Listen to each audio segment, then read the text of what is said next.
میں مزید جاننے کے لیے بی بی سی نے اسلام آباد کے 2 سرکاری اسپتالوں کا رخ کیا۔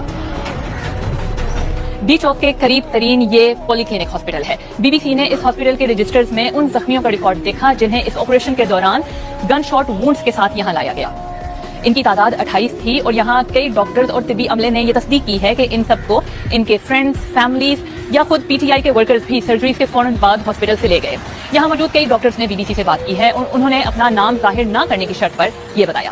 ہم نے آج تک ایک رات میں اتنی سرجریز نہیں کی ہے جتنی آپریشن کی رات کی گئیں۔ بعض زخمی اس قدر تشویشناک حالت میں آئے کہ انہیں اینستھیزیا دینے کا انتظار کرنے کی بجائے ہمیں سرجریز شروع کرنی پڑی۔ بہت سے مریض ایسے تھے جن کا خون بہت زیادہ بہہ چکا تھا۔ ہمارے پاس گزشتہ رات کم از کم 45 اور 55 کے درمیان ایسے شہری لائے گئے جنہیں گولیاں لگی تھیں۔ درجنوں زخمی ایسے بھی تھے جنہوں نے درخواست کی کہ ان کا نام ریکارڈ کا حصہ نہ بنایا جائے۔ زخمی یہ بھی کہہ رہے تھے کہ ان کا نام لکھ دیا تو انہیں پولیس گرفتار کر لے گی۔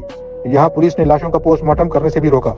پمس اسلام آباد کا مین ہاسپٹل ہے۔ یہاں سیکیورٹی کے غیر معمولی اقدامات دیکھے گئے۔ یہاں وارڈز، ایمرجنسی رومز اور باہر کے ان دروازوں پر پولیس اور رینجرز کے اہلکار تعینات کیے گئے تھے۔ پمس میں بی بی سی نے کم از کم 4 ایسے زخمیوں سے ملاقات کی جنہوں نے کہا کہ ان کے جسم کے مختلف حصوں میں 2 گولیاں لگی تھیں۔ ان کا کہنا تھا کہ وہ پنجاب اور خیبر پختونخوا کے مختلف علاقوں سے پی ٹی آئی کے مظاہرے میں شامل ہوئے تھے۔ ان دونوں ہسپتالوں میں زخمیوں نے اپنے اکاؤنٹ شیئر کیے۔ میں اپنے شوہر اور بہن کے ساتھ جنا ایونیو پر فلائی اوور کے نیچے گاڑی میں تھی اور میرے شوہر گاڑی سے باہر تھے۔ اچانک فائرنگ کی آواز آئی۔ میں نے سوچا یہ آنسو گیس کی شیلنگ والی فائرنگ ہوگی۔ لوگ بھاگ رہے تھے۔ پھر مجھے اپنے شوہر نظر آئے۔ وہ دونوں ہاتھ سڑک پر رکھے گھٹنوں کے بل ایسے بیٹھے ہوئے تھے۔ میں ان کی طرف بھاگی۔ ہر طرف فائرنگ ہو رہی تھی۔ صرف چیخیں تھیں، بس صرف چیخیں۔ ہر بندہ اپنی جان بچانے کے لیے بھاگ رہا تھا۔ وہ قیامت تھی، جیسے جنگ ہو رہی ہو۔ میرے ہاتھوں پر میرے شوہر کا خون ہی خون لگا تھا۔ میرے خیال میں یہ 5 بجے کا وقت ہوگا جب میں ایکسپریس وے پر تھا۔ اچانک فائرنگ شروع ہوئی اور میرے سامنے جو آدمی کھڑا تھا اس کے سر میں گولی لگی۔ میں نے خود اسے اپنے سامنے مرتے ہوئے دیکھا۔ اس کے بعد اگلی 2 گولیاں مجھے لگی۔ میں ربڑ بلٹس کی بات نہیں کر رہا، میں اصلی گولیوں کی بات کر رہا ہوں۔ میں نے خود اپنے ہاتھوں سے درجنوں زخمی لوگوں کو ایمبولینس میں ڈالا اور یہاں اس ہسپتال میں پہنچایا ہے۔ آج یہ کیسے کہہ سکتے ہیں کہ ان کے پاس زخمی نہیں ہیں؟ میں جب گھر سے نکلا تھا تو مجھے پتا تھا کہ یا تو عمران خان کو واپس لائیں گے یا گولیاں کھائیں گے۔